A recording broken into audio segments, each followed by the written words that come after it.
numwe mu rwaruka rwitunganirije umugambi wo kwiteza imbere urakunda ku mugwa mukuru w'intara ya Muyinga. O nawe suundi ni Gilbert Ntakarutimana arongoye ishirahamwe Electro Multi Service Innovation EMSI mu mfunyapfunyo. Muri kino gihe mu ruganda rwiwe akaba afise imashini igezweho zisohora ibitambara n'ibitabo vyanditseko canke biriko amasanamu n'amafoto umukiriya yifuza. Kubwiwe ngo ibikoresho akoresha ubisanga hake mu Burundi no mu karere. Turafise imashini zitandukanye ziri digitali, imashini ziri avance zishobora kuba ziterateranya ibitabo mu buhinga bugezweho zitwa group bidding machine, zisohora amabashe, amautokora, ama one way.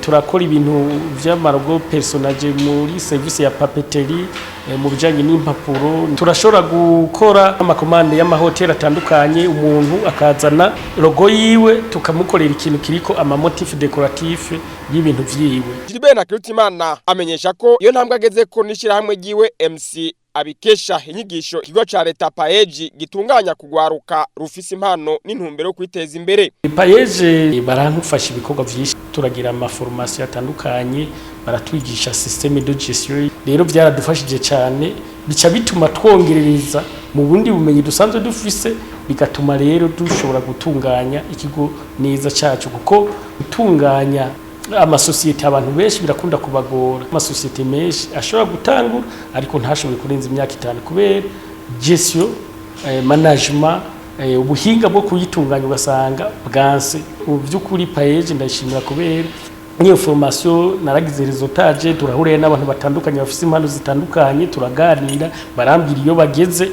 Uwarongoye ishirahamwe EMSI amenyesha ko ubafise abakiriya b'abarundi n'abanyamahanga bo mu bihugu vya Tanzania na Republika Iharanira Demokarasi ya Kongo. Amawenje menshi aratwitura ama service bahora bakura Bujumbura bahangayika baja no hanze barayakura ngaha. Ibisata bitandukanye by'igihugu bikorera n'imicunga nibiri kure y'intara yacu bose baratwitura, n'abakongomani baraza bakarondera ibintu Bujumbura bakabibura, bikaba ngombwa yuko baduga.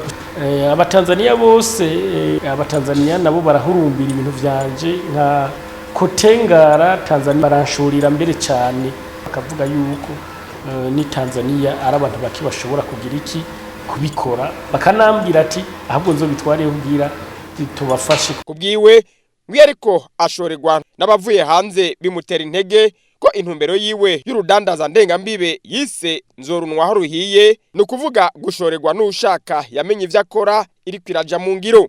Kuba naho yahisemo gukorera umugambi wiwe mu gihugu hagati ruguru ngo ni mu ntumbero yo kwitabira kamo ko guteza imbere iyo umuntu avuka. Nahemeye ndayizana ino muri interieur kugira babene igihugu bahora bahangayika baje Bujumbura baje handi hantu, ndabona yuko iyo baje vraiment baravuga ati warakoze, bavuga ati ntitwari bwigere tubona umuntu ashobora kuinvestisa ruguru kandi bigakunda kandi akaguma, kuko turi muri politique ya decentralisation. Ni nayo mpamvu navuze ati nitabe akamo ka leta muri Burundi isaba abantu kugabanya umurindi wa gizoderirari. Ugwaruka ngo akoresha muri EMSI abaza kurubonamwe impano akaruha amahirwe gukuza izo mpano. Ubu wakaba arigo ruriko ramushikana kure. Naho biri uko intambamyizo ntazibuze, kuko umyaga nkuba ugumucikagurika, akizera ko ivyo nivyahera imbere hazoba heza kurusha kuri we no kwishira hamwe giwe EMSI.